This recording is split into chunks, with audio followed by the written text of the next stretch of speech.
Bon, bah, écoutez, merci à tous pour votre présence aujourd'hui pour cette réunion annuelle.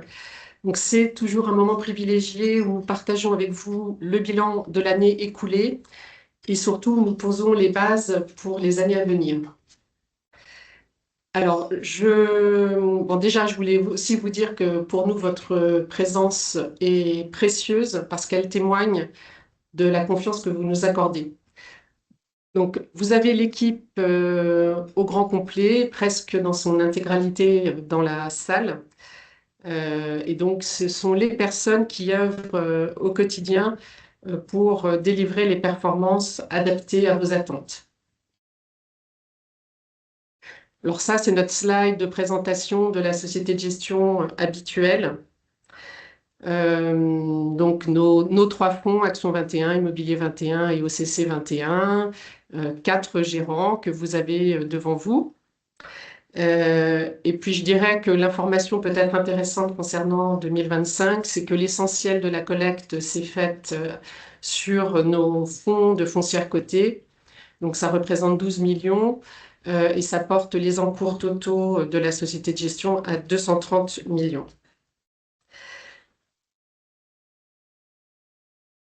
Alors, je vais sauter une slide.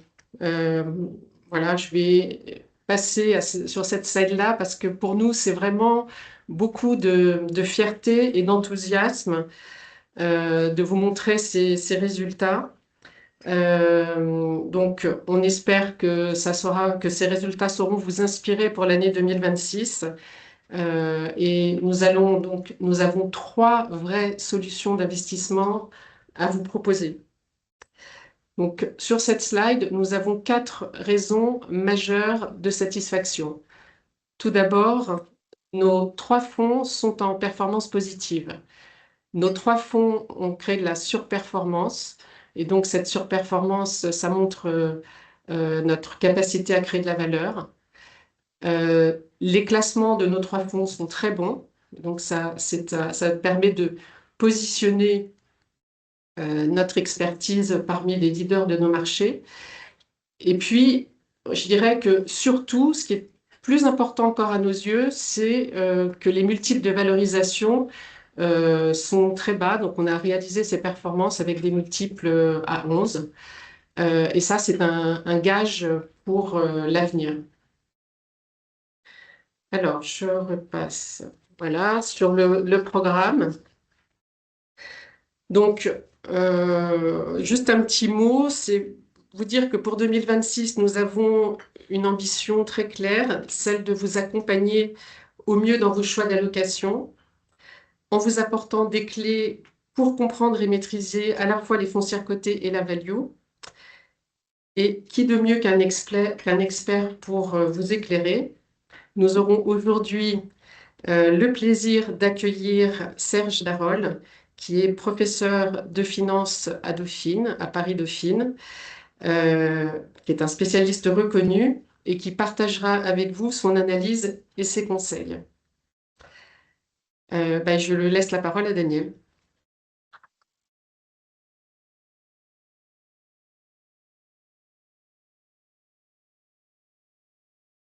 Merci Valérie. Alors,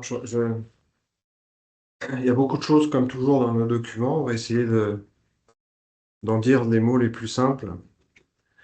Euh, on pense que s'il faut retenir quelque chose je vais pas venir déjà à la conclusion, s'il faut retenir quelque chose aujourd'hui, c'est 3 fois 11. 3 fois 11, 3 fois 11. On va essayer de vous dire pourquoi. Euh, alors, la question de la value, je serai très bref, elle se divise en deux éléments. Qu'est-ce qui s'est passé? Qu'est-ce qui va se passer? Quel repère on peut avoir sur ces deux éléments? Alors, vous le savez comme moi, donc la value, elle a commencé un peu à bouger. Là, vous avez un graphe qui illustre assez bien le résumé de ce qui s'est passé sur les presque 20 ans. Une value qui s'est assez mal comportée. Et puis,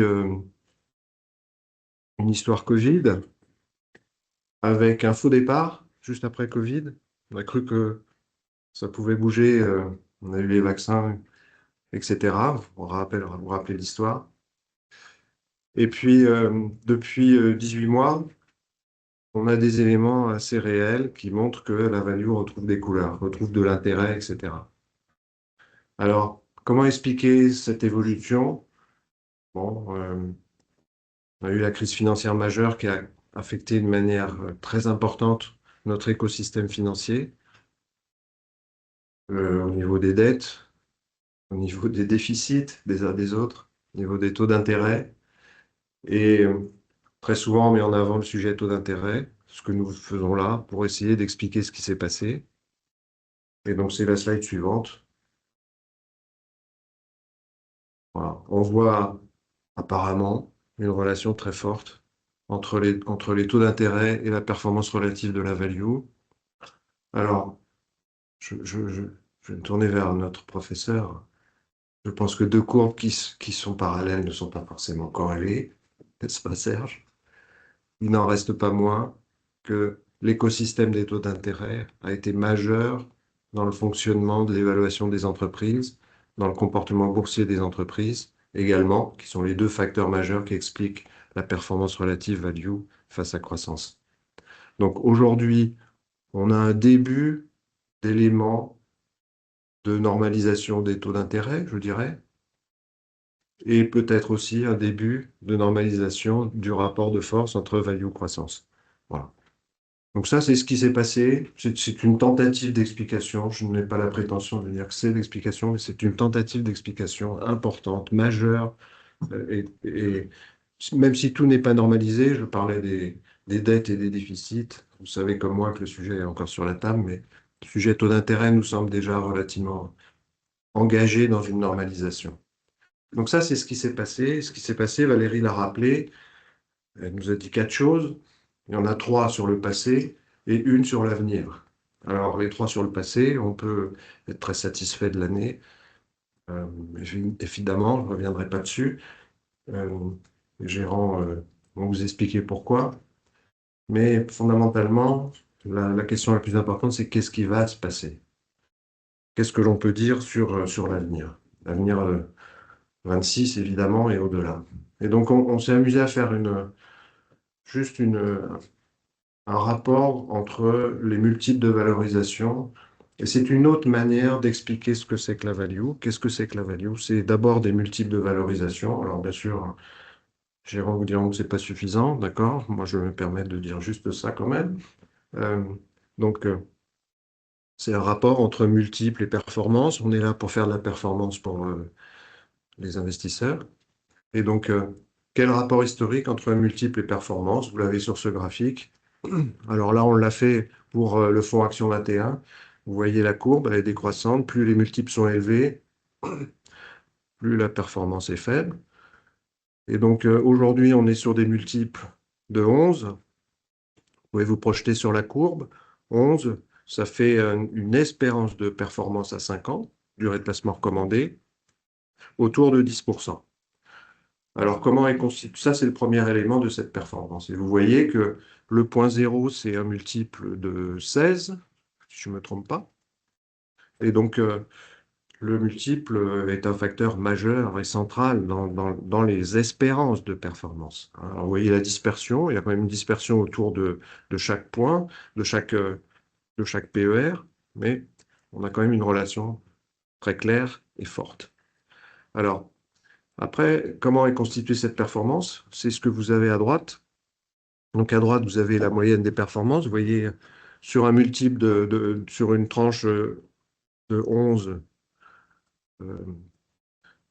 c'est marqué 10, voilà, 11 et 12, entre 11 et 12, vous avez une moyenne historique de performance proche de 10.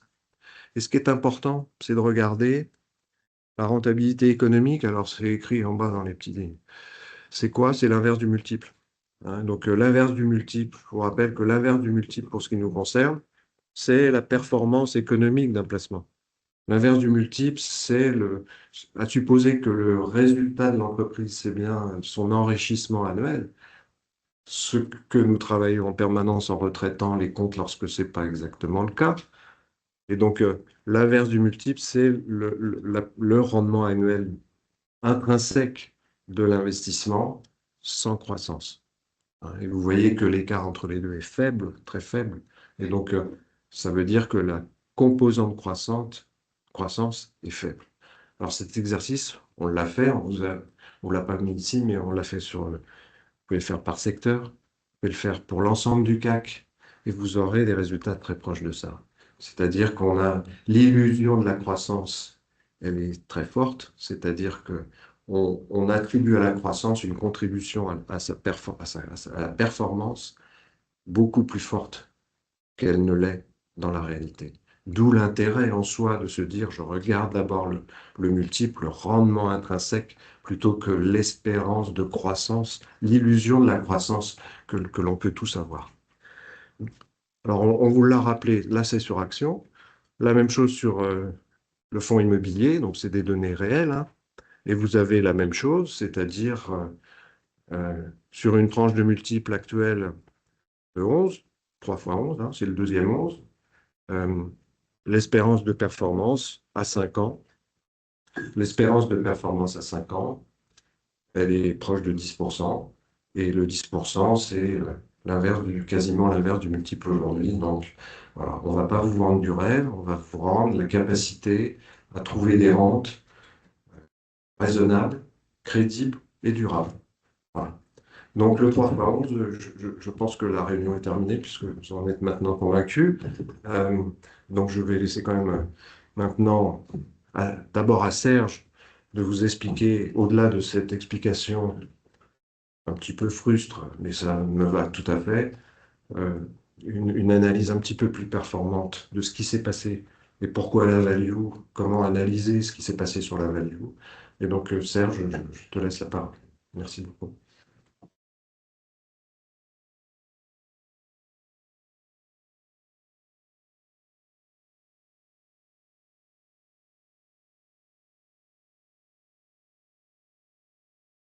Ouais.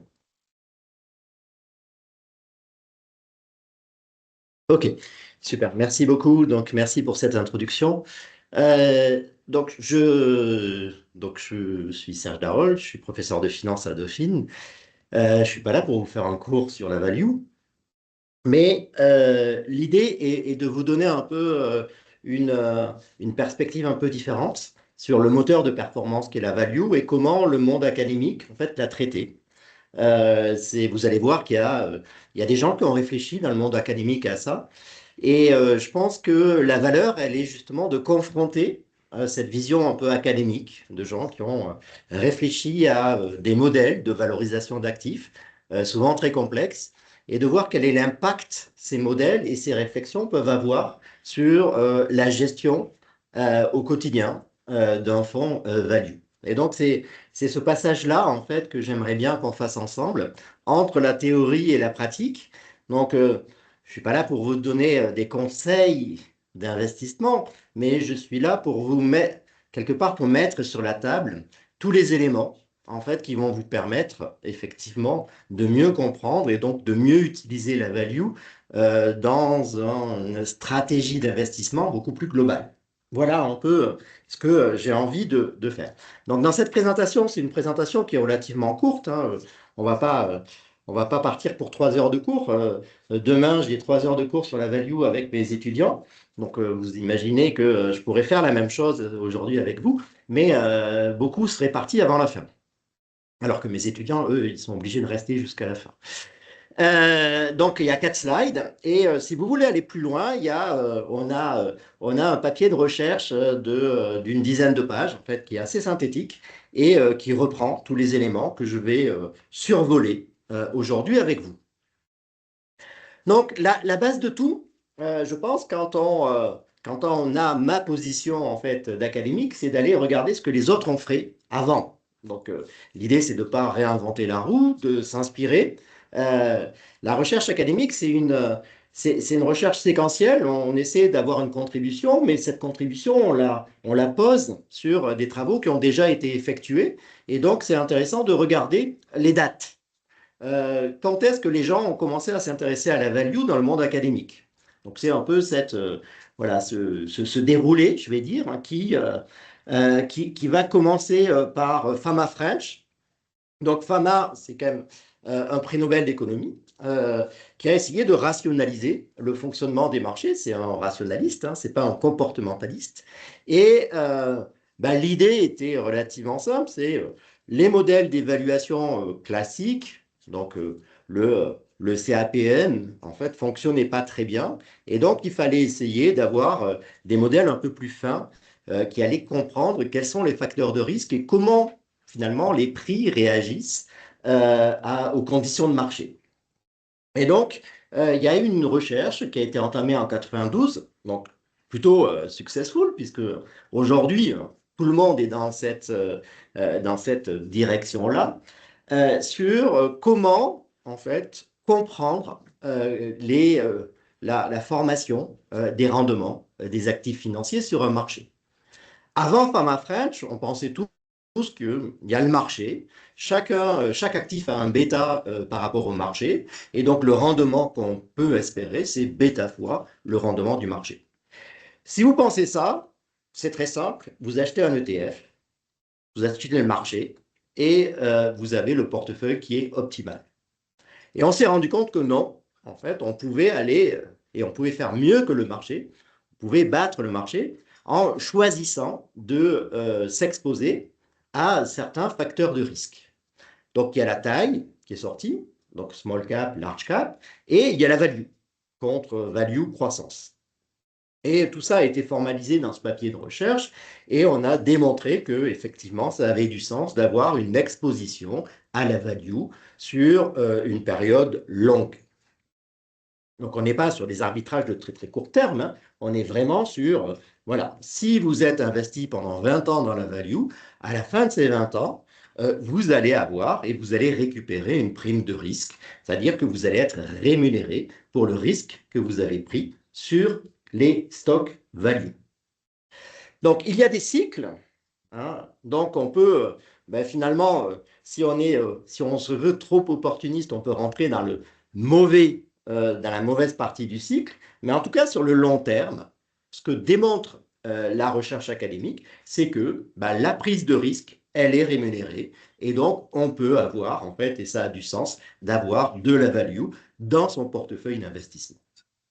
Évidemment, tout ça, c'est fait pour démontrer ça. Les gens donc Fama French ont simplifié les choses. Et donc, il faut finalement démontrer, on ne peut pas s'exposer à des critiques, et donc il faut avoir quelque chose d'un peu systématique. Donc, la façon dont la value a été racontée par Fama et French, c'est quelque chose de très très simple, hein. Je prends un critère donc, de valorisation, je classe mes titres en fonction de ce critère de valorisation, et j'achète les titres value et je vends les titres croissance. Donc, c'est quelque chose de très très simple. Tellement simple que cette approche a été critiquée. Et donc, c'est le deuxième papier, en 2000, vous voyez, assez rapidement. C'est très connu, hein, il y a des entreprises qui sont des entreprises classées value par Fama French et qui sont en fait des entreprises qui n'ont aucun espoir en fait de rentrer et de rentrer dans quelque chose de persistant en fait et de créer de la valeur, mais sur le long terme. Ça s'appelle des value traps. En fait, on est investi dans des entreprises qui sont en déclin. Aujourd'hui, elles ont des rentabilités, mais sur le long terme, elles vont mourir. Et donc, tout ça est dans la valeur. Et on les a sortis et il y a des académies qui, finalement, se sont rapprochées petit à petit de ce qui est fait dans des fonds value, c'est-à-dire essayer d'être beaucoup plus précis dans la définition de ce qui est la value. Et là, on voit que ça marche beaucoup mieux parce que finalement, on est un peu plus actif dans la façon dont on définit la value. C'est ça, en fait. Fama French, c'était passif. Ça ressemble beaucoup à des ETF value, hein. On peut faire ça. Une banque d'investissement peut faire ça. Peut répliquer le facteur value de Fama French. Et une société de gestion, elle, va être beaucoup plus active dans l'analyse, dans le retraitement des bilans, comme Daniel nous l'a dit, et donc avoir en fait quelque chose qui va être beaucoup plus proche de ce qu'on a en tête de la value. Et donc, cette idée de comparer finalement value mais active versus passive, ben, elle est faite dans un papier qui est à disposition, donc qui va ben, décrire plus la littérature et qui va vous donner les éléments. Donc, qu'est-ce qu'on voit, hein, c'est que sur le long terme, toujours cette idée de long terme, ben, on arrive à avoir, ben, grâce à la value, de la diversification, donc on arrive à réduire les risques. Hein, on a cette idée de Markowitz qu'il ne faut pas mettre tous ses œufs dans le même panier. Et ceci, en fait, n'a pas de coût si on prend de la value active. Si par contre, on regarde la value passive, donc l'approche un peu Fama-French, les ETS value que peuvent structurer les banques, ben là, malheureusement, là, il y a un coût, c'est ces value traps qui vont ben, finalement faire que cette assurance, cette diversification par la value va vous coûter énormément d'argent. Donc, euh, qu'est-ce que la value? Donc là, je suis un peu rentré dans ce que vous allez trouver dans l'article. Hein. Je vais essayer d'être assez rapide dans la façon dont on présente les choses. Ce qui va être important, bah, c'est cette distinction-là entre bah, ce qui est d'un côté gauche du slide, les titres value passifs tels que ils sont décrits dans la littérature par Fama French, en fait. Hein. Vous avez un critère et vous êtes systématique, vous ne réfléchissez pas dans la façon dont vous construisez votre portefeuille. Très bien, ça c'est pas discutable, hein, c'est réplicable, c'est une commodité quelque part, c'est quelque chose que vous pouvez acheter très facilement euh, sur un produit qui est un produit passif, ou au contraire, ben, vous pouvez essayer d'avoir ben, un peu de reprendre la philosophie de la value et d'essayer ben, d'ajuster et d'avoir des critères qui sont un peu plus fins dans la façon dont vous allez sélectionner vos titres. Donc la question que pose l'article, c'est est-ce que finalement, quand on regarde les choses, est-ce que ben, il y a une différence? Est-ce que ça vaut le coup de faire ce travail-là hein, de sélection? Et donc pour mesurer l'impact de l'effort, on a pris un panier de fonds value. Il y a 4 fonds value qui sont des values actives, donc des gens qui gèrent la value dans un contexte de fonds d'investissement. Et on a regardé quelle était la différence entre ben, ce basket de fonds value et un indice, donc passif, à la Fama French, de la value. Et ce qu'on voit en fait, ben, c'est que effectivement, quand on compare avec un benchmark, donc on a pris le MSCI classique, on voit que ben, cette comparaison elle va se faire sur 2 dimensions, l'alpha et le bêta. L'alpha, c'est la surperformance, le bêta, c'est l'indexation. Ben, on a des résultats qui confirment en fait l'intuition qu'on avait, c'est que ben, finalement, si vous êtes passif, vous allez être exposé, en fait, vous allez avoir une indexation forte au marché action. Donc, c'est le bêta qui doit être ici à 106%. Si par contre, vous êtes actif, ben, ce que vous arrivez à faire, si je veux résumer, en fait, en quelques mots le résultat de cette étude, vous allez transformer du bêta en alpha et vous allez, en fait, réussir à créer cette surperformance. Donc, c'est ce que vous dit le tableau. C'est ce que vous dit le tableau et c'est ce que ben, finalement on a envie quand on investit dans un fonds value, on a envie d'aller chercher cette alpha, donc cette surperformance par rapport à un indice. Et là, on l'a matérialisé sur le long terme. Alors maintenant, c'est très bien d'avoir un fonds qui performe, mais qu'est-ce qui se passe si je mets cette value dans un portefeuille diversifié? On ne va pas faire 100% de value, on ne va pas switcher tous les investissements, toute l'exposition action à de la value. Donc là, l'exercice, il est assez simple. Bon, les choses, on n'envoie pas des fusées sur la Lune, hein, on fait des choses très très simples. On est dans un graphique. Hein. Le problème de l'allocation est un problème très complexe parce que comment mesurer les risques. Donc, on prend une grille de lecture qui est la plus simple possible. On regarde dans un plan rendement-risque, la rentabilité et la volatilité. On regarde comment se comporte un portefeuille investi 100% en actions et dans lequel on va mettre petit à petit soit de la value active, soit de la value passive. Alors, comment Si j'ai 100% en action, je suis au milieu, c'est le petit carré gris au milieu. Et donc là, vous avez côté rouge et côté bleu. Côté rouge, je vais substituer petit à petit une part de mon portefeuille action et je vais mettre de la value et je regarde quel est l'impact sur les rendements et sur les risques. Et de l'autre côté, je vais faire exactement le même exercice, mais au lieu de prendre de la value passive, au lieu de prendre un indice, un ETF value, je vais prendre mon basket de gestion active value. Et vous voyez que je sépare le monde en deux. L'axe des X, donc l'abscisse, c'est les risques, et l'ordonnée, c'est le rendement.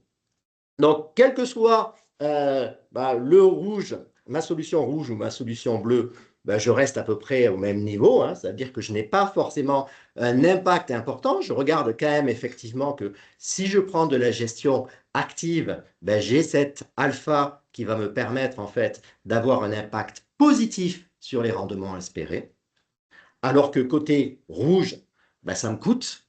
Quelque part, la diversification me coûte. Et surtout, ce qui est assez intéressant, c'est que je vois que le 106% tout à l'heure, qui était un bêta, qui était difficile à comprendre en fait et à quantifier d'un point de vue de l'investisseur, cette fois-ci, on voit très bien que ça me coûte en termes de risque. Ça veut dire que je n'ai rien, je n'ai aucun intérêt à mettre un indice et un ETF value dans mon portefeuille, ça ne va rien m'amener. Par contre, la gestion active, elle, grâce à ce bêta inférieur à 100%, sur le long terme, me permet d'avoir à la fois la diversification des risques et un tout petit peu de performance en plus.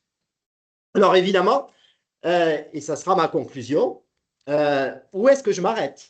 C'est-à-dire que finalement, est-ce que je ne vais pas finalement au bout du graphique et puis mettre 100% de value dans mon portefeuille?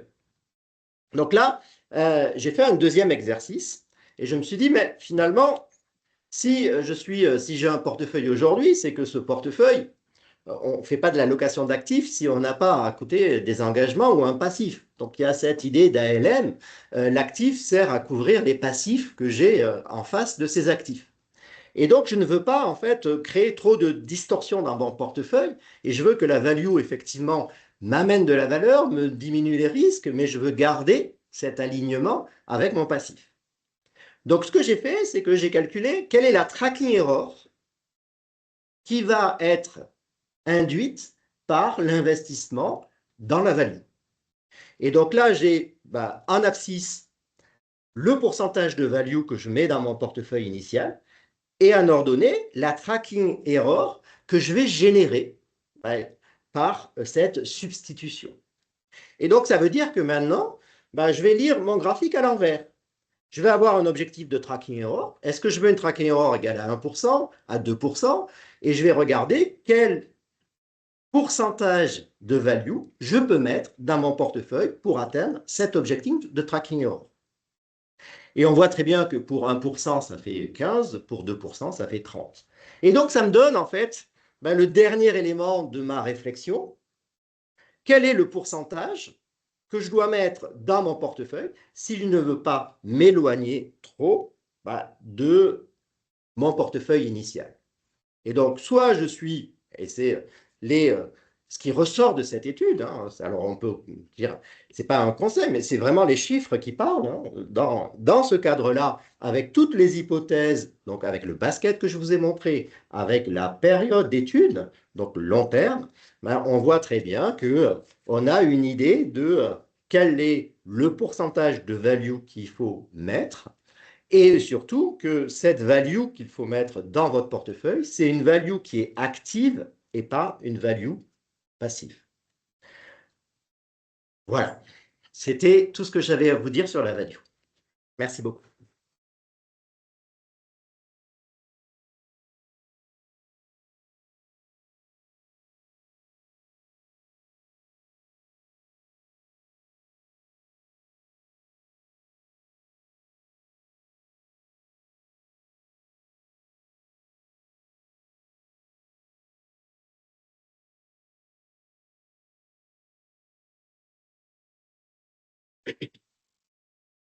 Bonjour à tous, donc je vais vous parler d'Action 21 aujourd'hui, faire un petit peu le bilan de cette année, puis aussi vous parler des perspectives pour l'année à venir. Je suis un peu dérangé parce que beaucoup d'éléments que je souhaitais dire ont déjà été évoqués, donc ça va peut-être être plus rapide que prévu, mais je vais essayer voilà, de compléter au pire des cas.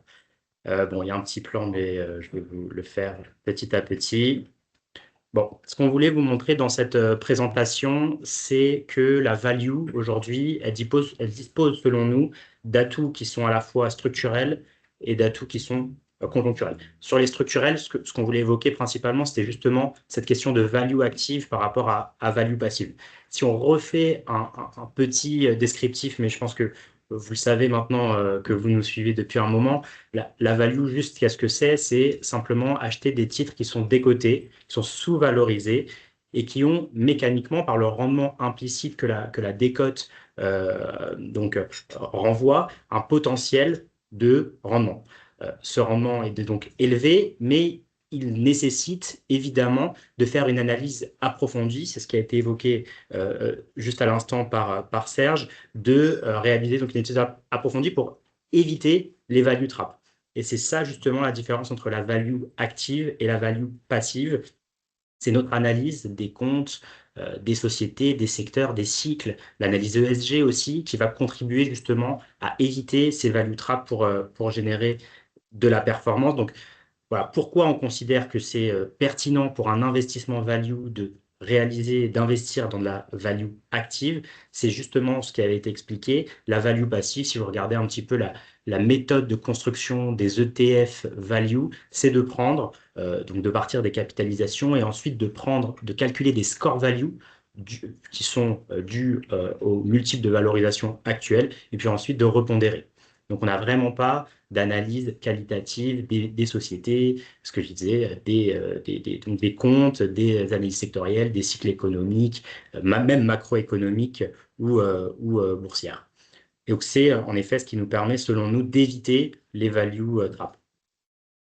Et donc, si on poursuit le raisonnement, ce qu'on constate sur longue période, en tout cas en ce qui concerne notre fonds, c'est qu'on a un fonds value qui sur longue période fait largement mieux que la value, plus 140% depuis la création contre l'indice value européen à plus 90%, et qui fait même mieux que son indice de référence, encore une fois, sur longue période. Donc malgré un biais value qui n'a pas été favorable sur longue période, justement, cette analyse des risques, cette analyse fondamentale, cette analyse sectorielle et financière ont permis de réaliser de la performance. Voilà, performance qu'on retrouve aussi sur 5 ans, sur performance de l'indice et des classements aussi qu'on vous affiche ici. Donc, c'était vraiment le premier raisonnement sur les atouts structurels de la value active.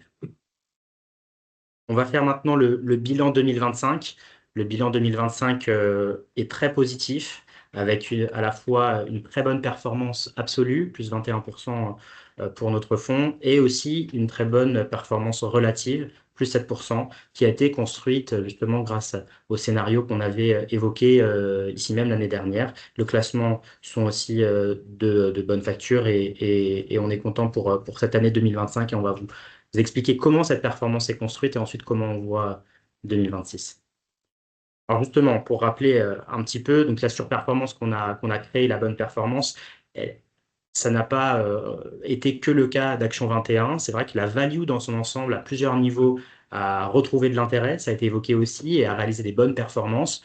On le voit sur la gestion passive, avec l'indice donc MSCI EMU Value qui a largement surperformé l'indice croissance en zone euro, mais aussi sur la gestion active. On a récupéré un panel de fonds qui sont catégorisés par Morningstar comme étant des fonds Action France Value et Action France Croissance. Et on voit que les fonds qui sont catégorisés Value, on pourrait vous donner la liste si vous le souhaitez, ont réalisé aussi des bonnes performances et meilleures que les fonds Croissance. C'est important de le préciser. Alors maintenant, une fois qu'on dit que les performances ont été bonnes, je pense qu'il est important d'expliquer comment justement cette performance s'est construite. Et on a récupéré finalement ce qu'on vous avait évoqué l'année dernière, c'était qu'il y avait des décotes très importantes qui s'étaient construites au fur et à mesure des années encore précédentes, avec beaucoup de sous-performances sur les 3, 4, 5 dernières années. Et en fait, ce qu'on constate, à part pour la décote numéro 4, qui est la France contre les actions européennes, c'est que les 3 premiers niveaux de décote ont réalisé des surperformances en 2025. Donc, vous voyez les décotes dans la première colonne, les décotes qui étaient figées à la fin 2024, des décotes très importantes des actions européennes contre les actions américaines, des actions de petite et moyenne taille contre les actions de large cap et les actions value contre les actions croissance au niveau européen, des fortes décotes qui se sont partiellement résorbées et qui ont permis, et qui sont toujours très importantes d'ailleurs, c'est la 4e colonne, et qui ont permis de réaliser des surperformances. Ce qui est assez intéressant, vous pourrez regarder par exemple la colonne la ligne Smith versus large avec une surperformance et une décote qui s'est accrue parce que les anticipations de croissance ont été révisées à la hausse. On pourra en reparler. Et donc, ce qu'on pense, c'est que ce n'est que partiel, puisque les potentiels de revalorisation, simplement pour un retour à la moyenne des décotes, sont encore importants. Et donc voilà, ça explique la performance et ça donne déjà des clés pour nos pistes de l'année prochaine. On détaille un peu plus ces éléments dans le rapport annuel que vous avez à disposition et on pourrait y répondre si besoin. Voilà, là vous avez le trend sur un peu plus de 10 ans, j'ai l'impression, oui c'est ça, de ces paires, de ces PE relatifs entre chacun des actifs qu'on appelle actifs décotés et son presque corollaire qui lui est en prime. Et donc vous voyez que hormis la France, on a des petits retours à la hausse, sauf évidemment aussi pour les SMID comme je viens de vous l'expliquer. Et que, en effet, par rapport à la moyenne, on est encore en décote. L'explication de la performance, c'était celle-ci, mais il y en a aussi une autre, et on l'apprécie particulièrement, c'est que nos principales convictions de l'année dernière qu'on vous avait évoquées, elles ont contribué majoritairement à notre surperformance. Je vous invite à regarder dans un premier temps la partie de gauche, qui est en fait les contributions positives à la surperformance de plus 7%, à la fois par notre surpondération, c'est la partie en haut à gauche, et par nos sous-pondérations, la partie en bas à gauche.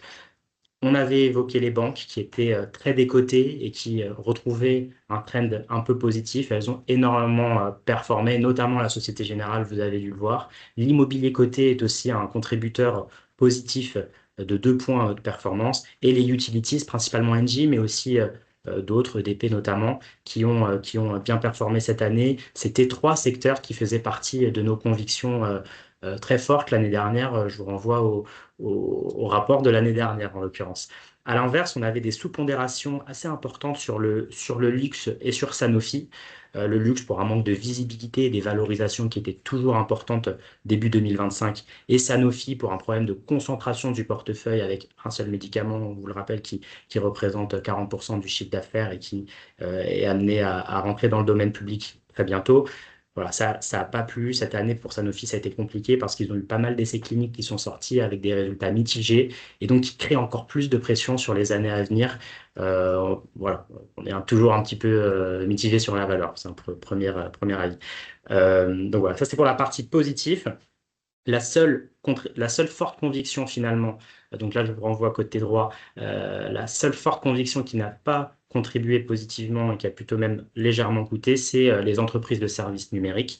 Donc on a en fait, dans notre cas d'investissement, et on va en reparler tout à l'heure, on avait évoqué le bas de cycle qui était atteint sur les croissances organiques et on s'attendait à ce que le rebond finalement cyclique permette une revalorisation des niveaux de valo qui étaient vraiment très bas. Ça ne s'est pas matérialisé. En tout cas, ça s'est vraiment pas matérialisé au début et ça commence à se matérialiser à la fin, mais l'année est quand même négative pour ces secteurs et on en reparlera tout à l'heure. Et alors là, je voulais aussi mettre en avant un secteur qui nous a coûté par sa sous-pondération, c'est l'aéronautique défense. On a eu du mal à rentrer sur le secteur en raison des valorisations qui étaient un peu élevées, donc on est sous-pondéré sur le secteur. On a quand même, au fur et à mesure de l'année 2025, constitué une position dans Dassault Aviation, qui est la position, qui est pardon, la valeur, peut-être la plus value du secteur défense. Mais voilà, la sous-pondération était quand même importante et la performance de ce secteur a été très bonne. Voilà. Cependant, l'année est quand même très positive, en tout cas au niveau de la performance. Donc maintenant, je voulais évoquer avec vous les atouts conjoncturels pour 2026. Ça va nous permettre aussi de donner des perspectives value actives pour justement cette année 2026. On a parlé des atouts structurels, voici les atouts conjoncturels. Voilà, là, c'est ce qui a déjà été évoqué par Daniel tout à l'heure. Ce qu'on voulait mettre en avant pour le fonds Action 21, c'est qu'on a un PE de 11 fois qui est à la fois faible en absolu, on le voit par rapport à la moyenne historique qui est plutôt légèrement supérieure pour le fonds Action 21, qui est faible aussi en absolu par le rendement qu'il implique, et qui est faible aussi en relatif, puisque notre indice, on va dire le CAC 40, qui n'est pas notre indice, mais qu'on utilise pour se comparer parce qu'il ressemble à notre indice, est lui à la fois cher en absolu et en relatif. Donc, sur la partie droite de ce graphique, on vous rappelle les performances que l'on a pu observer sur 5 ans annualisés lorsque le PE était entre 11 et 12. Et vraiment, ce PE de 11 fois, on va essayer de le rappeler au fur et à mesure de cette matinée, il crée une forme de sérénité tant dans son niveau que dans la manière dont il est construit. C'est un 11 fois qui est basé essentiellement sur des résultats qui sont pérennes, solides par leur nature et par les secteurs qui font écho.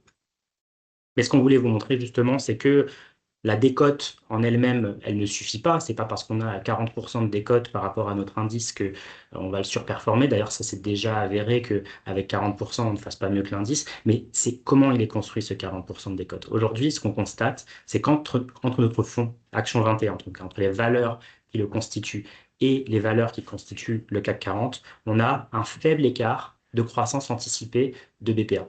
Alors après, on pourrait critiquer, c'est les chiffres du consensus, ils sont parfois en début d'année un petit peu, souvent même surévalués, mais ce qu'on constate en relatif, c'est que l'écart d'anticipation de résultats est serré entre Action 21 et le CAC 40, alors même que l'écart de valorisation, lui, ne l'est pas du tout, puisque, je rappelle, cette décote de 40% aujourd'hui sur notre fonds. Donc, on a un scénario 2026 qui est favorable à la value. Pourquoi? Parce que ce 11 fois, il permet un rendement économique, on en parlait tout à l'heure, le rendement économique de 9%, l'inverse du multiple, face au CAC 40 qui a un rendement économique de 5,5%, ce qui veut dire que la performance du CAC 40 est très corrélée et très dépendante de la croissance que vont pouvoir tirer les entreprises qui le composent. Ce qui n'est pas le cas de la value, puisqu'elle repose sur un socle qui est celui du rendement économique de 9%. Elle est moins dépendante de la croissance. Voilà le scénario global. S'il fallait retenir une chose d'Action 21, c'est peut-être vraiment cette slide. Donc, pour rentrer un peu plus dans le détail du portefeuille, qui est un portefeuille 100% value, on a constitué deux poches en réalité qu'on identifie comme ça, la poche value cash flow et la poche value cyclique. Donc la poche value cash flow, ce sont, je vais un petit peu l'expliquer, des sociétés qui ont des multiples de valorisation absolue très bas, faibles, mais qui sont basées sur des perspectives de résultats vraiment solides et on va dire durables. Donc, et les cash flows qui sont privilégiés, justement. Si on reprend l'analyse qu'on a fait tout à l'heure sur à la fois la croissance et le multiple dans la fabrication du potentiel de performance, c'est vraiment le graphique en bas à droite. Ça reprend un petit peu ce que je vous ai dit tout à l'heure. Vous avez sur la poche value cash flow aujourd'hui du fonds Action 21, qui représente un peu plus de la moitié du fonds, un multiple inférieur à 10 fois. Donc on a 10% de rendement économique, auquel on peut rajouter une croissance anticipée aujourd'hui qui est de 6%, chiffre consensus. À l'inverse, le CAC, ce que je disais tout à l'heure, 5,5% de rendement, on a 6% ici, et 10% de croissance anticipée. Donc on a des performances, en fait, des potentiels de performance si on additionne le rendement et la croissance qui sont à peu près proches. Mais nous, ce qu'on considère en tant que gérant value et analyste financier, que justement la partie grise de la fabrication de la performance, elle est plus durable, elle est plus solide, elle est moins volatile et moins corrélée finalement au cycle économique et au ajustement du consensus qui peuvent arriver au fur et à mesure de l'année. La value cyclique est un peu différente. Ici, on va investir sur des sociétés qui ont des fortes décotes en relatif par rapport à leur multiple historique. Parfois, ce sont des sociétés qui sont un peu plus chères en termes de multiples absolus, mais qui ont des fortes décotes parce que au niveau de la position dans le cycle économique, c'est un petit peu plus difficile. Et donc ça, c'est ce qu'on voit dans le graphique en bas à droite. Vous avez la courbe grise qui est en réalité la croissance organique qu'on observe trimestre après trimestre de cette poche, en tout cas d'un certain nombre de sociétés qui la composent parce que tous les chiffres ne sont pas disponibles. Et on voit justement, depuis 2023, ça a été un petit peu compliqué avec des croissances qui sont rentrées en territoire négatif et les valorisations qui ont suivi, c'est la courbe verte. C'est-à-dire que la légende n'est pas forcément à jour. Ce qu'on a constaté, pardon, je me suis trompé d'ailleurs, les valorisations sont en gris et les croissances organiques sont en vert. C'est ça le plus important. Ce qu'on constate, c'est que la tendance sur le cycle économique, elle s'améliore depuis le deuxième trimestre. Ça a été confirmé au troisième trimestre. Ce qu'on constate sur les premières publications qu'on observe du T4 là, qui viennent d'être publiées fin janvier, début février, et même encore ce matin, ça confirme encore cette idée que les croissances organiques ont atteint un point bas et sont sur un point d'inflexion qui est même une légère croissance. Mais au niveau des valorisations, on est toujours très bas. Et donc, on voit aussi qu'on est à 11 fois à peu près sur cette poche. C'est assez logique, hein. Les deux poches sont autour de 11 fois, ce qui fait un fonds qui est à 11 fois. Donc, sur la value cyclique, c'est vraiment l'idée d'aller jouer sur le cycle économique, essayer d'anticiper des indicateurs avancés secteur par secteur pour avoir la revalorisation attendue de la décote pour rechercher au moins une partie du chemin vers le multiple historique. Voilà. Donc, voilà, comment ça se traduit derrière sur les pondérations sectorielles dans le fond. On a cette slide qu'on met depuis maintenant quelques mois, qu'on aime bien, qui est finalement la position actuelle d'un secteur avec son amplitude telle qu'elle a existé dans notre fonds depuis une dizaine d'années.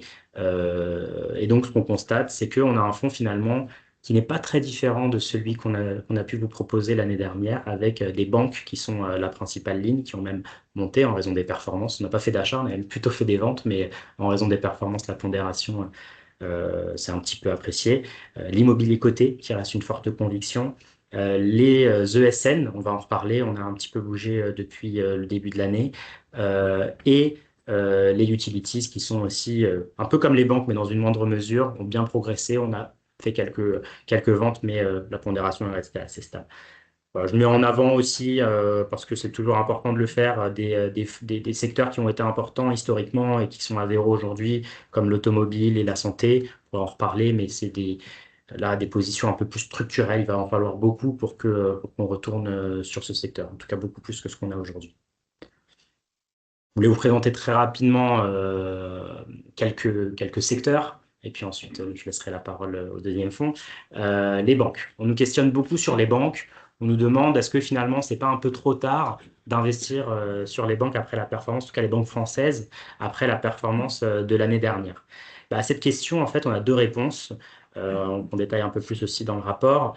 On a envie de répondre, si vous voulez la recovery et que vous voulez que le multiple redouble comme il a fait entre 2024 et 2025, bah non, il ne faut pas faire de banque. Mais si vous voulez jouer sur une position maintenant qui est beaucoup plus sereine, beaucoup plus stable, avec des multiples en absolu qui certes ont remonté, mais qui sont toujours à des niveaux attractifs, on est à 8, entre 8 et 10 fois selon les valeurs, et des rentabilités, c'est le graphique en haut à droite, qui sont maintenant dans un trend positif. On voit que les niveaux des taux se sont stabilisés à des niveaux qui leur permettent de gagner de l'argent. Et le travail qui est fait sur les coûts permet justement d'entrevoir une amélioration des résultats sur les 3-4 prochaines années. Je vous renvoie à la publication ce matin de la BNP Paribas qui va justement aller dans le sens de ce propos.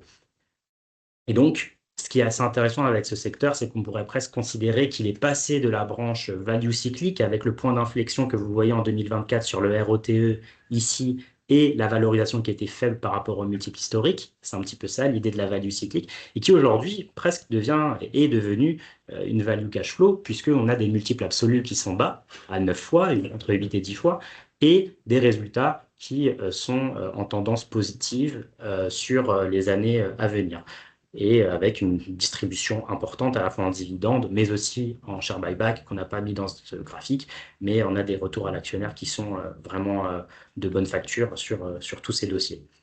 Voilà pour les banques. qui sont donc la première position sectorielle du portefeuille. Je vais aller très vite sur l'immobilier coté parce que vous allez avoir une présentation plus détaillée dans quelques minutes. Simplement pour dire que sur le fonds Action 21, nous avons aussi une position en immobilier coté. La nouveauté de l'année 2025, c'est l'intégration progressive d'une deuxième typologie d'actifs. On n'avait que du centre commercial l'année dernière. On a intégré cette année le résidentiel allemand par LEG. Ce qui est assez intéressant, c'est que justement ces deux dossiers ont une vraie complémentarité selon nous. On a justement Unibail sur les centres commerciaux qui a des fondamentaux très solides et qui est sur des multiples de valorisation vraiment attractifs et qui déroule son plan, son plan opérationnel année après année. En face, on a donc le résidentiel allemand avec des fondamentaux qui sont solides, qui a beaucoup souffert de la remontée des taux. Les valeurs d'actifs ont baissé en 2022. Mais ce que l'on constate, c'est qu'aujourd'hui, la situation est vraiment assainie. Les niveaux de bilan sont corrects et les taux d'occupation très élevés. Et on s'attend, nous, à une revalorisation des valeurs d'actifs pour cette année. Et ce qu'on constate, c'est que la décote, elle est à des niveaux extrêmement élevés, supérieurs à 50%, la décote sur l'actif net réévalué. J'en dis pas plus parce que je sais que Immobilier 21 a beaucoup de choses à dire sur ces valeurs.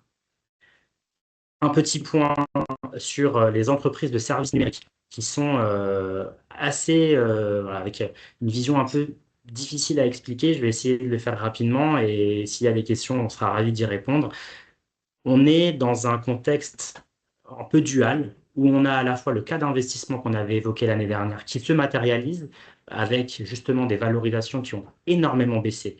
C'est l'axe, c'est la graphique de gauche avec la courbe grise, et une amélioration séquentielle des tendances de croissance organique, c'est la courbe verte. Donc, le cas d'investissement qui était donc value cyclique, qui était de dire que l'amélioration des tendances allait entraîner une revalorisation, il commence à se matérialiser.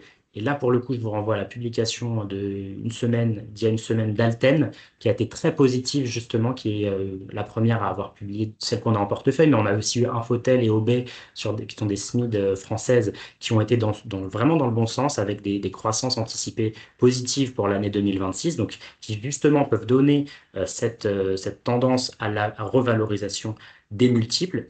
On a des marges qui sont très bonnes, mais en face, on a un risque qui a été très important, en tout cas que le marché a considéré très important ces derniers jours, donc que l'intelligence artificielle à court et moyen terme puisse désintermédier ces sociétés, qu'elles ne soient presque plus importantes dans le business des sociétés. C'est presque un sujet de croyance qu'il faut avoir, est-ce que oui ou non? Nous, notre avis aujourd'hui, qu'on est encore en train de documenter, mais notre avis initial, c'est qu'on a besoin de ces entreprises pour intégrer l'intelligence artificielle dans les processus, on va dire des grandes entreprises, qu'elles soient de services, de consommation et d'industrie.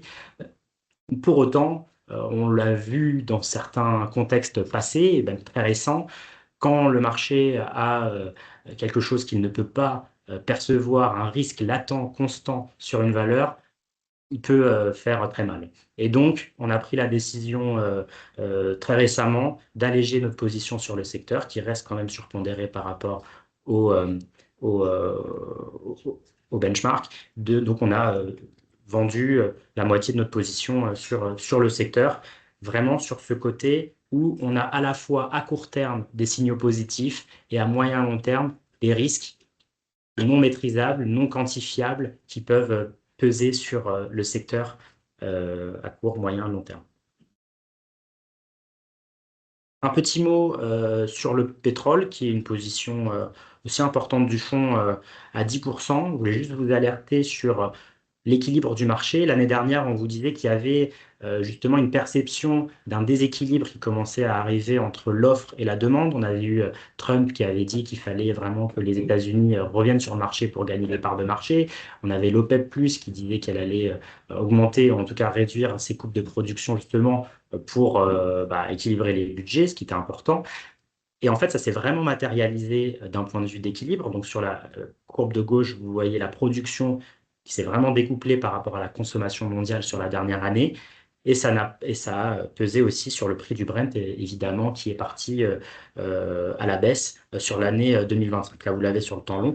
Mais finalement, ce qu'on constate, c'est que le Brent a quand même plutôt résisté. Il est toujours au-dessus de 60. Là, sur le début d'année 2026, il est quand même aussi à la hausse, alors que les signes d'un recoupement, d'un rattrapage de la consommation par rapport à la production ne sont pas vraiment tangibles quand on regarde les derniers chiffres, tant les chiffres de l'AIE que les derniers messages qui ont été donnés par à la fois les Américains et l'OPEP. Donc, on est un peu aussi dans une situation un peu ambivalente où le prix du Brent, grâce à la prime spéculative, il est quand même assez élevé. Donc, il soutient les générations de cash des pétroliers. Et en même temps, il est quand même un peu tendu, puisque si on mettait le vrai prix économique, on serait probablement un petit peu plus bas. Dans ce contexte, on conserve notre position sur les pétroliers avec Total Energy, qu'on a quand même un petit peu réduit au profit des parapétroliers. Pourquoi? Les parapétroliers, tant que le prix du Brent reste à des niveaux élevés, en profitent aussi, puisque les pétroliers relancent la production. Par ailleurs, si le prix du Brent baisse parce que la production monte, on va avoir besoin d'équipements et de services pétroliers. Donc, dans ce contexte-là, Vallourec et Viridien sont deux positions importantes du fonds qui viennent compléter justement euh, la pondération la position sectorielle du pétrole, assez complémentaire aussi selon nous avec Total Energy. On a juste mis le chiffre de la déplétion, vous savez, les champs pétroliers, la déplétion, ce qu'on constate, donc la perte de production naturelle des champs pétroliers s'accélère annuellement. C'est essentiellement dû à des raisons de mix, en fait, puisque les États-Unis ont des champs qui se déprécient un peu plus rapidement que les autres. Mais voilà, ce qu'il faut comprendre, c'est que la déplétion nécessite des investissements, même de maintenance, qui sont très importants. Et donc ça aussi, c'est positif pour des acteurs comme Vallourec et Viridien. Voilà pour le pétrole. Si, c'est l'ensemble des secteurs qu'on voulait mettre en avant cette année. Si vous avez des questions dessus ou sur d'autres, on sera ravis d'y répondre. Et je laisse la parole à Daniel pour vous parler de nos avancées cette année sur l'ESG.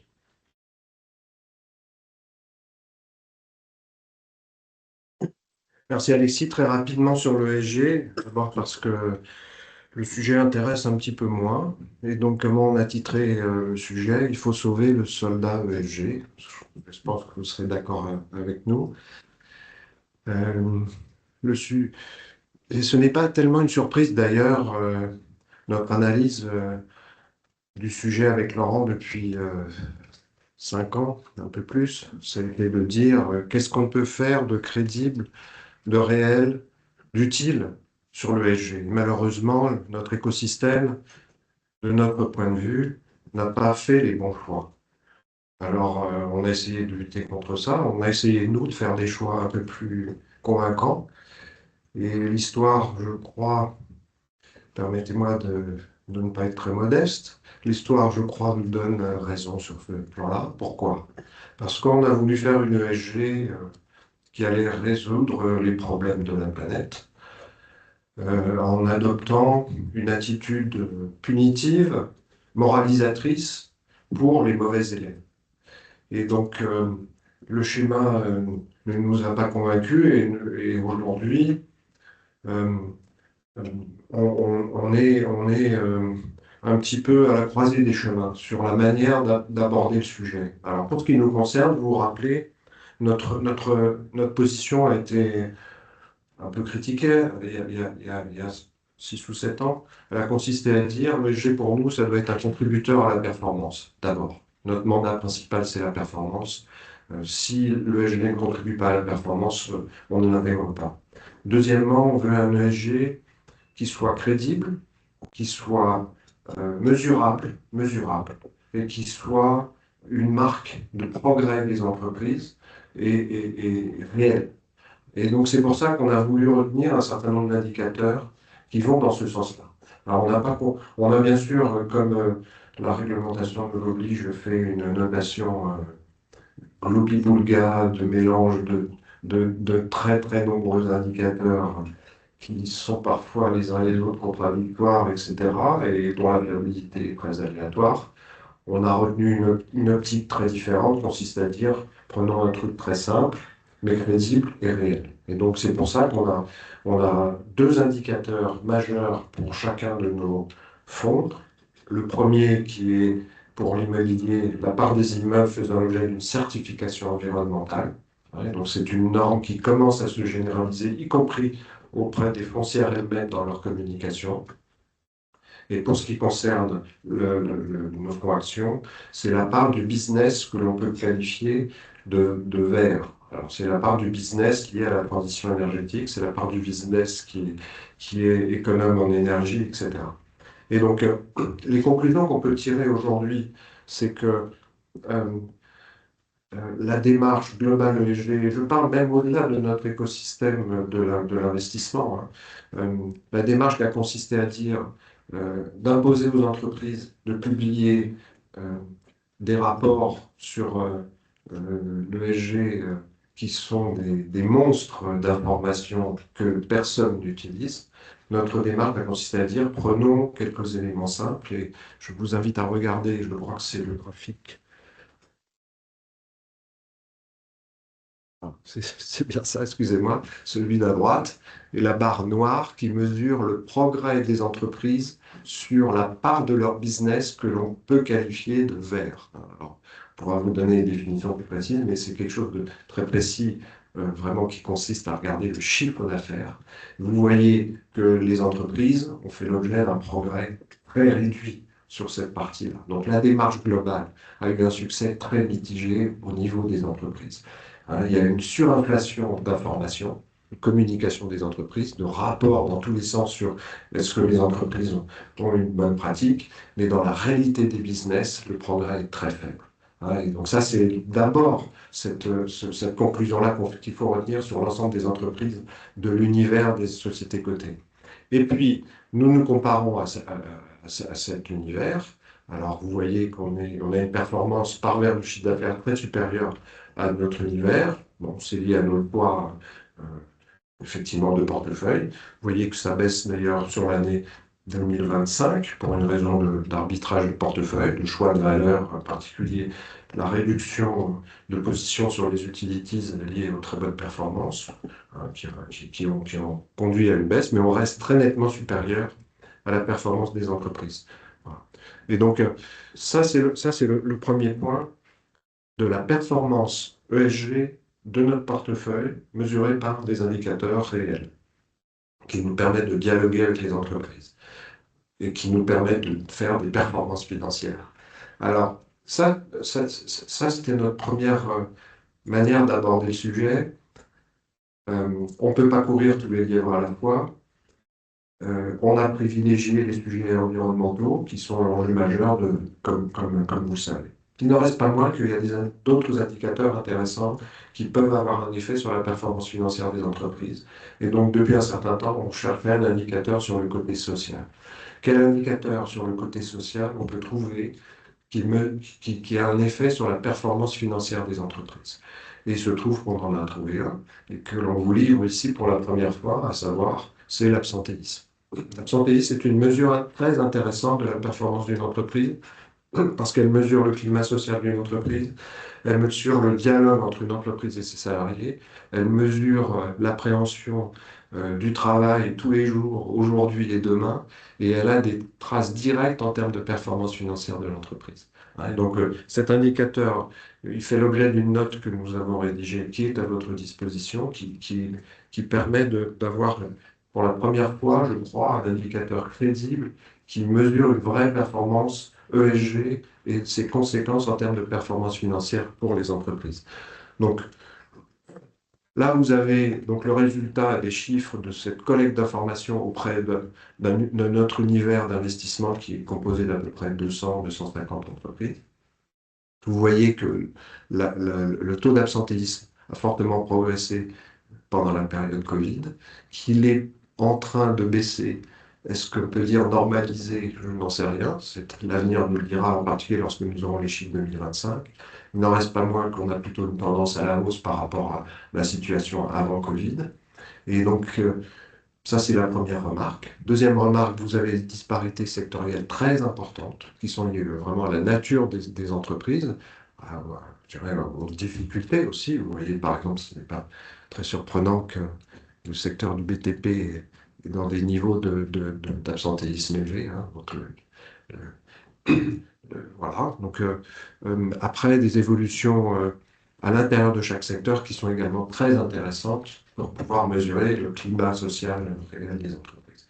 Donc, voilà cet indicateur. Alors, il nous permet d'ores et déjà de dialoguer avec les entreprises pour essayer de comprendre la logique de leurs relations sociales. Et donc, c'est un progrès, je crois, dans la manière de comprendre les entreprises pour ce qui nous concerne, en tant qu'analyste financier. Alors, l'importance en termes financiers global pour l'économie est quand même très significative. Et donc, vous voyez que ça représente l'équivalent de 5% du PIB. Donc, la mesure qui est donnée par des études, alors la source, ce n'est pas Gestion 21 sur cette estimation, n'est-ce pas, Anthony? Mais voilà, il y a des études universitaires très solides sur ce sujet-là. Anthony pourrait rappeler, vous les avez dans le document qui est à votre disposition. Voilà. Mais c'est un indicateur, c'est un facteur majeur de performance financière des entreprises. Voilà. Donc, je pense que on va continuer à travailler le sujet et pour nous, c'est très utile de le suivre entreprise par entreprise. Voilà. J'en ai terminé sur ce sujet. Il y a donc une étude assez brève qui est à votre disposition. On peut en reparler si vous le souhaitez. Bon, la conclusion sur le fond, donc c'est 1 x 11, hein, vous m'avez compris. Je ne dépasserai pas cette conclusion qui me semble assez révélatrice de ce que l'on fait. Voilà, merci. Donc, la deuxième partie, c'est le fonds IMO. Donc, Anthony et Laurent vont vous en faire un exposé brillant comme d'habitude. Alors, monsieur,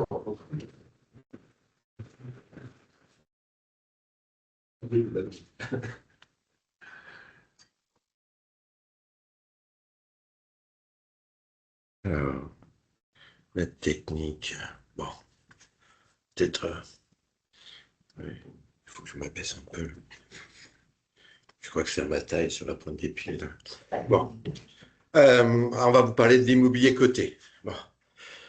Vous savez, l'immobilier coté, si vous imaginez tous vos rêves, vous voulez un portefeuille, vous voulez des savoir-faire immobiliers, vous voulez des typologies d'actifs qui répondent à des besoins de base, l'immobilier coté l'a fait pour vous. Donc, j'espère que vous allez regarder avec attention cette classe d'actifs de nouveau. Et pour ceux qui la regardent depuis un certain temps, ne vous désespérez pas, le futur est heureux. Alors, bon, ça c'est les perfs, ça s'est bien passé. On a voulu faire 21, on n'y est pas toujours arrivé, mais on a fait souvent 2-1. Bon, il y a un côté 51, là, un peu pastiche qui ne me plaît pas trop, mais il va partir. Alors, immobilier 21. Qu'est-ce qu'on a gagné cette année? On a gagné en attractivité. On a gagné l'immobilier coté de la zone euro, n'a jamais été autant attractif vis-à-vis de ses compères immobiliers physiques. Je ne l'ai pas mis là, mais on décote. Donc, on règle le sujet. Vis-à-vis de l'immobilier coté mondial. Vous voyez, les REITs américaines, 17 fois. L'Europe, avec le UK, la Suisse, à 16 fois. La zone euro qui est à 12,5, qui est déjà donc très faible par rapport à ses standards long terme. Et puis IMO qui est à 11 fois et OCC qui est à 10 fois. Donc ça, c'est déjà le panorama des valorisations. On est bien. Et on est également bien au regard du marché des actions. Comme le disent mes amis de Jefferies, c'est la première fois depuis 15 ans que le multiple immobilier est en dessous des multiples du MSCI. La première fois. Alors pourquoi? Bon, ça c'est des résultats, mais comme je dis toujours, un résultat, c'est une question, c'est jamais une réponse. Donc, pourquoi? Tout simplement parce qu'on est le seul secteur qui n'a pas re-raté. Toutes les classes d'actifs ont re-raté. Les multiples se sont étendus, pour parler en français. Non, pas sur l'IMO. Au 31-12-2024, vos multiples de cash flow étaient à 10,9, ils sont toujours au même prix, 11 fois. La décote est la même. Ça ne doit pas empêcher de faire 10%, c'est le fameux cash flow yield, l'inverse du multiple. Voilà. Et donc ça, c'est très favorable à la typologie d'actifs. C'est très favorable au niveau, puisque en soi, c'est pas cher. C'est très favorable par rapport à l'offre de gestion globale, qu'elle soit obligataire. Là aussi, on peut dire deux mots, mais les spreads sont contractés. Donc, partout, voilà. Ça, c'est plutôt sympa pour les années futures. Bon, sur 2026, bon, sur les cash flows, on ne s'est pas emballé. Les GEROS, de toute façon, ça fait 25 ans qu'on dit la même chose. Les GEROS, c'est la vertu d'un secteur qui répond à un besoin de base, hein. Quand vous répondez à un besoin de base, ça veut dire que vous avez beaucoup, une masse de clients énorme. Et si vous avez une masse de clients énorme, ça veut dire qu'il vaut mieux qu'elle évolue comme le PIB. Parce que sinon, vous allez faire des frustrés. Et donc, effectivement, on a 2-3% de croissance. On va avoir ça en 2025, on aura ça en 2026. Sur les valeurs d'actifs, pareil, les taux de capitalisation se stabilisent et on sera sur des niveaux en 2025 autour de 2%. On aura les publications là dans les 15 prochains jours ou le mois suivant. Mais c'est ça un peu l'ordre de grandeur. Tout ça pour dire quoi? C'est que la coloration des multiples, elle n'est pas contestée par des hypothèses de croissance très négatives, elle n'est pas contestée par des doutes sur les valeurs d'actifs qui pourraient créer des doutes sur les bilans. Parce qu'un multiple, ça n'a de valeur que si on est sûr sur la rente et sûr sur le bilan, hein. Ça se calcule en numéro 3, jamais en 1 ni en 2. Alors, on a bien marché, oui, très bien, on est satisfait. Bon, mais pourquoi? Ça aussi, pourquoi? Bah, vous avez nos concurrents, et c'est 2 tiers de l'offre de gestion, c'est très surprenant, et de la gestion passive. 2 tiers de la, voilà, sur une gestion, sur un besoin de base sectoriel, 2 tiers de l'offre de gestion et de la gestion passive. Bon, la gestion passive, elle fait ce qu'elle sait faire, c'est-à-dire elle alloue du capital en fonction des capitalisations. Par chance, on est un secteur où c'est un peu plus complexe. Il peut y avoir des accidents de bilan. Il peut y avoir des accidents de croissance externe, par exemple en Unibail. Il peut y avoir des accidents sur les taux d'occupation, c'est la crise de 90. Il peut y avoir un certain nombre de choses, des interrogations du télétravail. Donc, il y a un travail d'analyse nécessaire pour avoir une vision sur la pérennité de la rente, même s'il est vrai, le fait qu'on répond à un besoin de base nous aide structurellement à cette visibilité. Le bilan, bah oui, il ne suffit pas d'avoir un cash flow, il faut savoir si ce cash flow est bien stable par action. Donc effectivement, vous pouvez avoir un cash flow stable, mais si malheureusement le bilan est un peu corseté et qu'il y a besoin d'augmentation de capital, votre cash flow par action aura une sale gueule. Donc c'est important aussi de se poser la deuxième question. Et parce qu'on a la question 1 et la question 2, on peut se poser la question de la valorisation. Voilà un petit peu le travail que l'on essaye de faire au quotidien chez Gestion 21. Or, ça nous a plutôt réussi, en tout cas en termes de surperformance. Là, on a rappelé les performances et les surperformances sur les 5 dernières années ou en historique. Alors, dans le rapport annuel d'IMO, cette année, on a innové. En tout cas, on a essayé d'en faire, bien qu'il soit imprimé, un document durable. C'est peut-être paradoxal, mais il y a une partie pédagogique. Donc, le document est fait en 3 tiers. Premier tiers, un cahier pédagogique. Deuxième, la gestion du fonds IMO. Troisième, la gestion de CC. Ce cahier pédagogique, il a un intérêt, c'est qu'il est pédagogique. C'est-à-dire que je pense qu'il peut être lu dans 5 ans, dans 10 ans. Parce qu'il se base sur quelles sont les questions que l'on se pose quotidiennement sur l'immobilier. Alors là, il y a un laps de temps un peu court, donc j'invite à regarder, mais combien il en faut? Réponse académique, ils ne savent pas trop. Des fois, les profs, ils ne savent pas tout, hein. Alors, on est obligé de compléter par une réponse empirique. Bon, c'est 8 à 10% de l'emploi, donc mettre 8 à 10% de l'immobilier dans un portefeuille global. Je parle de l'immobilier d'investissement, je ne parle pas de la maison qui nous sert à abriter ou de l'appartement. Qu'est-ce qu'il faut faire? De la gestion active, de la gestion passive. Bon. Est-ce qu'il faut avoir l'immobilier coté, de l'immobilier non coté? Bah, ça, c'est la décote qui est un peu l'arbitre. Et puis, à quel moment il faut avoir de l'immobilier? Et là, ça, je vais vous en parler aujourd'hui. Donc, les 3 questions à se poser pour se forger une opinion sur le secteur de l'immobilier coté. Heureusement qu'il n'y en a que 3 parce que j'ai un temps imparti, hein. Alors, pérennité de la rente immobilière, solidité du bilan, niveau de valo. Voilà, le grand classique. La 1 et la 2, c'est la qualité des valeurs. La 3, c'est est-ce que la qualité se paye cher ou pas cher? Du classique value, qualité. Alors, sur la pérennité de la rente, je vous l'ai dit, la meilleure analyse du secteur, bon, je la fais chaque année, je suis désolé, on ne peut pas se recréer tous les ans, c'est de dire qu'il y a 3% de croissance des cash flows. Ça veut dire grosso modo le plus bas en valeur. Et si vous regardez l'historique des cash flows sur le secteur, depuis la création de gestion 21, ça fait 3%. Ça tombe bien. Alors, il y a eu quelques accidents, enfin, il y en a eu deux. Il y a eu la crise financière qui a conduit à avoir un peu de compression sur les bilans, et donc les sociétés ont dû un peu vendre 5% de leur patrimoine, ce qui a fait qu'en 2010, on a eu ce reflux de cash flow de 5%.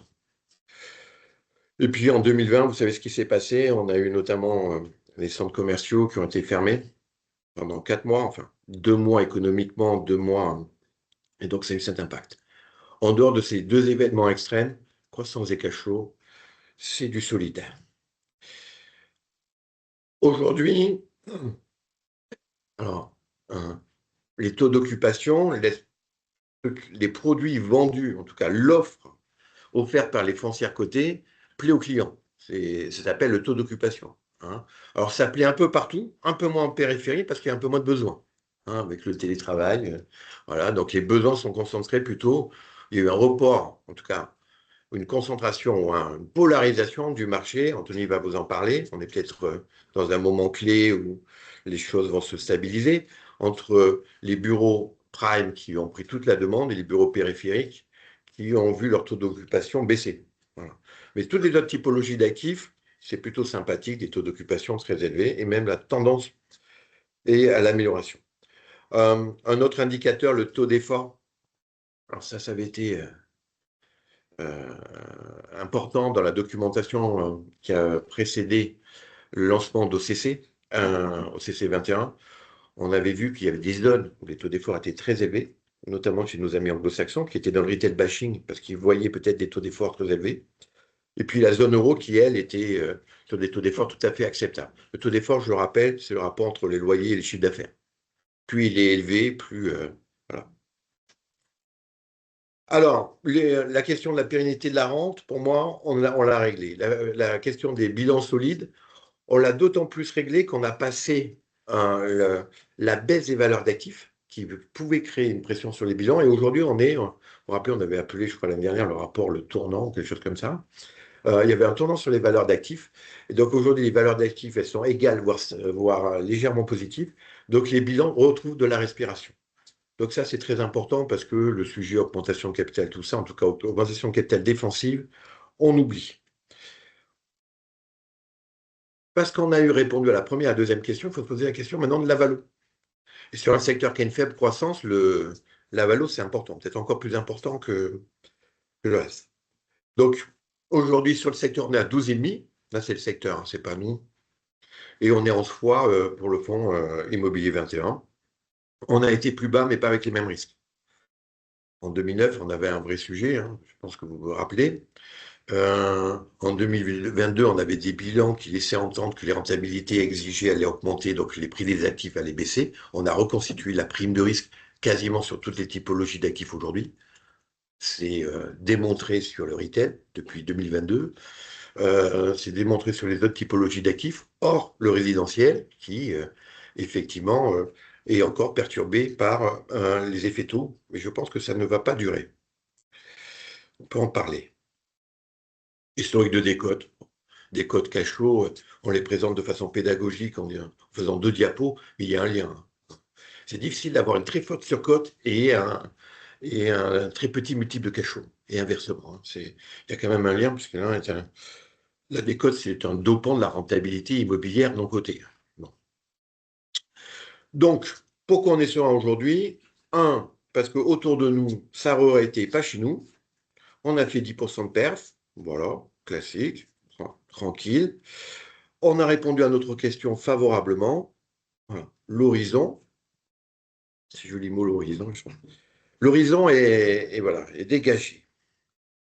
Alors, qu'est-ce qu'on a fait? On n'a pas rien fait. Alors, là aussi, j'aime bien les 3 tiers, je sais pas. Donc, on a toujours notre tiers commerce. Alors, ça a bien marché depuis 3-4 ans. Enfin, post-Covid, ça a bien marché. Le marché a mis un peu de temps à comprendre que le centre commercial n'était pas mort. Donc, on était sur des valos basses et ils ont délivré. Et en plus, ils avaient des rentabilités élevées, donc ils n'étaient pas sensibles au taux. Donc on reste sur cette feuille de route. Anthony vous expliquera pourquoi on est toujours sur le commerce.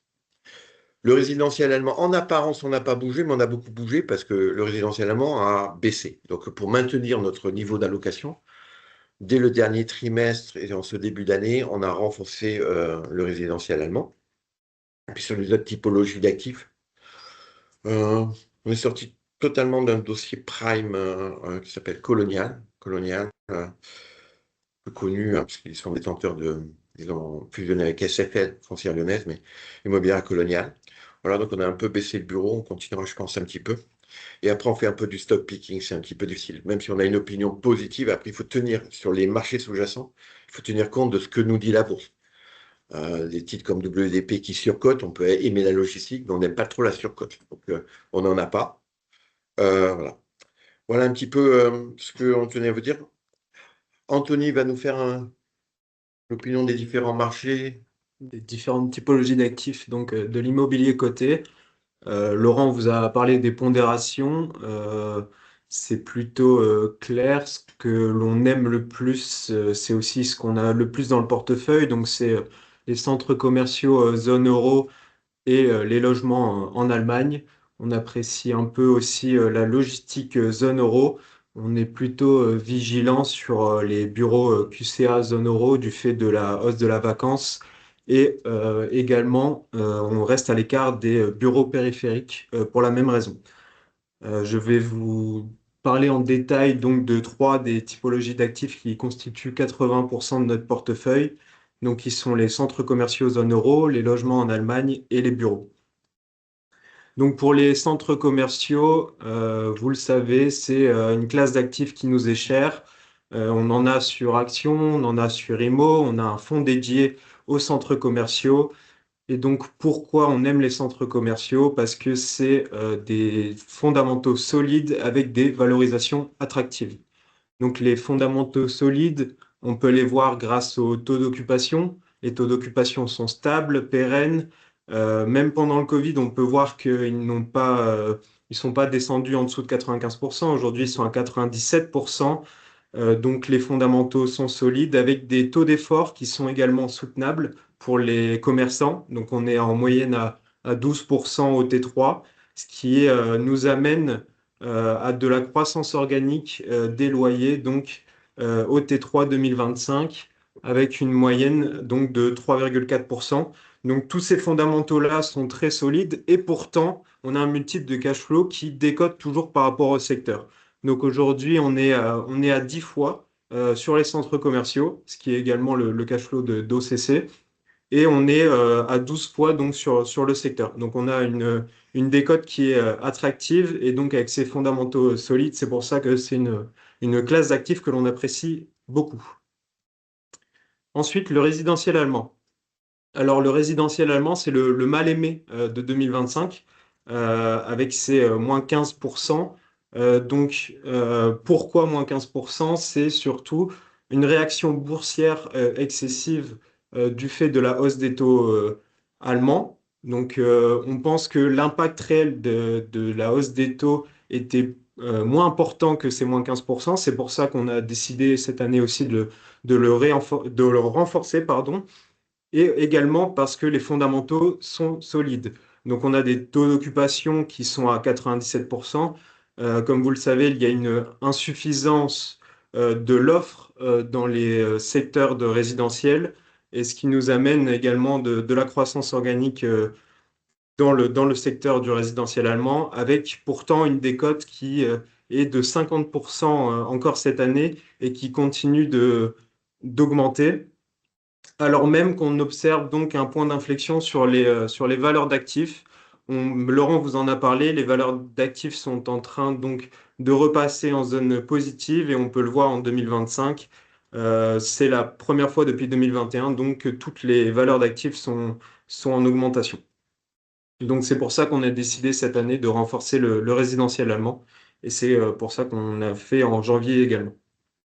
Et ensuite, les bureaux. Alors, les bureaux, on vous avait parlé donc d'une polarisation des bureaux. Depuis le télétravail, on a vu donc une hausse de la vacance principalement dans les zones périphériques. On peut voir l'écart ici au tableau, donc que ça soit en Île-de-France, mais aussi en Europe. Ce n'est pas inhérent seulement à la France. Donc les zones centrales et les zones périphériques ont souffert un peu plus de vacances, surtout les zones périphériques, ce qui a amené donc une polarisation du marché. Alors notre scénario sur cette polarisation, on pense qu'elle va arrêter de s'accentuer. Pourquoi? Alors on peut voir ici donc l'écart des loyers entre Paris Centre-Ouest et le croissant Ouest Défense. Donc on arrive à des niveaux donc de 450-500. Pour mettre en contexte, ça veut dire que le loyer QCA est presque le double, voire le double donc que les loyers de la Défense. Ce qui pour nous est un point d'inflexion, ou du moins de stabilisation de la polarisation, du fait du spread justement de loyer. On pense que les zones périphériques comme la Défense, qui sont bien équipées, profiteront donc d'une nouvelle croissance du fait de l'écart entre les loyers. Mais cette normalisation prendra certainement du temps. À noter tout de même que les foncières cotées donc de bureaux QCA ont encore un potentiel de réversion sur leur loyer de 20-30%. C'est pour ça aujourd'hui qu'on est vigilant donc sur du fait de la hausse de la vacance, comme vous pouvez le voir sur le QCA, mais avec la réversion, on reste vigilant, mais on reste à l'écart des zones périphériques qui pour nous prendra du temps à se normaliser. Donc vous avez ici la synthèse de nos différentes opinions sur les typologies d'actifs, voilà, que vous pouvez donc retrouver là sur la slide. Je ne vais pas refaire le topo, mais voilà, c'est la synthèse brève de nos opinions et je vais redonner la parole à Laurent pour OCC. Ah non, pour la fin du mot, OCC. Mot, mais les deux caractéristiques, les deux cas d'investissement, en tout cas, sont peu différents. OCC apporte l'idée d'une moindre diversification, parce que vous savez qu'OCC a un FIA, mais le cas d'investissement, il est moins diversifié également en termes de typologie d'actifs. Donc sur IMO, donc les chiffres ils sont maintenant connus, puisque vous avez non seulement écouté, mais enregistré. On est en 11 fois, une décote de 40%. Un taux d'intérêt critique, il faut savoir que la zone critique pour le taux d'intérêt critique, c'est à peu près entre 6 et 8. C'est quoi le taux d'intérêt critique? Je ne sais pas si la définition est importante, mais ce qui est important, c'est l'opérationnel, le caractère opérationnel. Si vous avez un taux d'intérêt critique entre 6 et 8, vous risquez un risque d'augmentation de capital. Donc, au-delà de 8 et encore plus à 10, ça rejoint le discours que je vous ai dit. Aujourd'hui, les bilans ne sont pas sous la menace d'une augmentation de capital dilutive et défensive. Ça, c'est clair. OK? La part des patrimoines des foncières certifiées, bon, elle est de 73%. Là aussi, quand j'ai commencé l'introduction en disant je veux un effet portefeuille, je veux de l'immobilier géré par des équipes, je veux de la liquidité, je veux des immeubles certifiés. Parce que la certification, c'est le long terme, c'est la durée. Donc, et il faut savoir, donc, nous, on milite pour qu'il y ait la publication d'un taux de vacances sur les surfaces certifiées. Et là, on va être surpris. C'est-à-dire que ce qu'il faut bien comprendre, c'est que l'univers de l'immobilier coté est très, très en avance par rapport à l'ensemble du marché. Et donc, si on a cet indicateur taux de vacances sur les surfaces certifiées, là, vous allez voir qu'il y a beaucoup moins de vacances, y compris même dans toutes les zones. C'est pour ça d'ailleurs qu'on pense qu'une stratégie hors QCA, mais sur des endroits bien desservis, avec des immeubles certifiés, ça peut avoir du sens. Les objectifs de performance, bon, on peut faire une année comme cette année. C'est-à-dire, grosso modo, vous vous rappelez, on a deux jambes. La jambe cash flow, donc c'est l'inverse du multiple, 9%.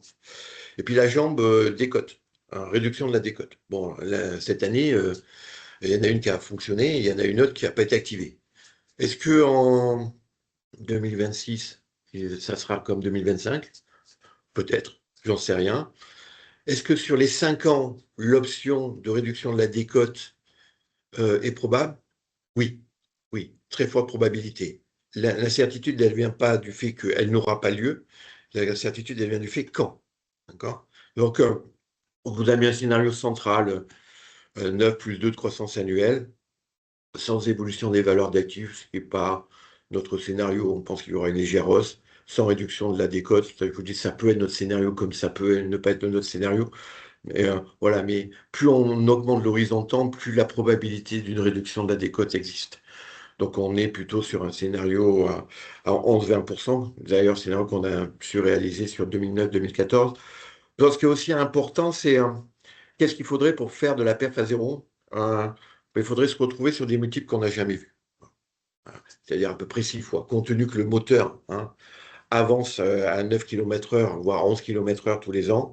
Mais pour arriver à perdre de l'argent, il faudrait que le multiple revienne à 6 fois. Bon, ça, c'est du jamais vu parce que ça fait quand même 15% de return on equity sur une rente qui répond aux besoins de base. Bon, c'est pas, voilà, c'est du jamais vu en tout cas.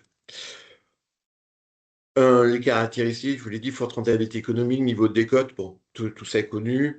Peut-être un petit mot sur les risques. Oui, risque de perte en capital, ça vous savez, risque sectoriel, risque macro, volatilité surtout. Voilà l'idée. On passe peut-être à OCC, enfin, dans le, voilà, particularité, on est toujours dans de l'immobilier, voilà, on était nuls sur un mois là, je vois, c'est une catastrophe. J'en suis très inquiet. Donc, le cas d'investissement, toujours le même, une rente indexée avec une option de réduction de la décote. Voilà. Bon. Donc, sur une classe d'actifs, c'est beaucoup plus facile lui donner de la coloration, puisqu'on parle que d'une seule classe. Les taux d'occupation sont bons, les taux d'effort sont faibles, sont très largement soutenables. Voilà, l'Internet s'est stabilisé, et encore quand on dit l'Internet s'est stabilisé, si on parlait simplement de l'Internet marchandise, non pas l'Internet service, je pense qu'on se ferait encore plus plaisir. Euh, voilà, des indicateurs de valo qui sont faits malgré les hausses, une indépendance auto, mais ça on le savait depuis 2022. La preuve, 2022, le secteur a baissé. La seule case d'actifs qui n'a pas baissé, ce sont les centres commerciaux. Hein, c'est écrit là, voilà, plus 10. Voilà, on tourne à plus 10 là, depuis quelques années, ça nous va très bien. Bon, en 2025, on a fait plus 25.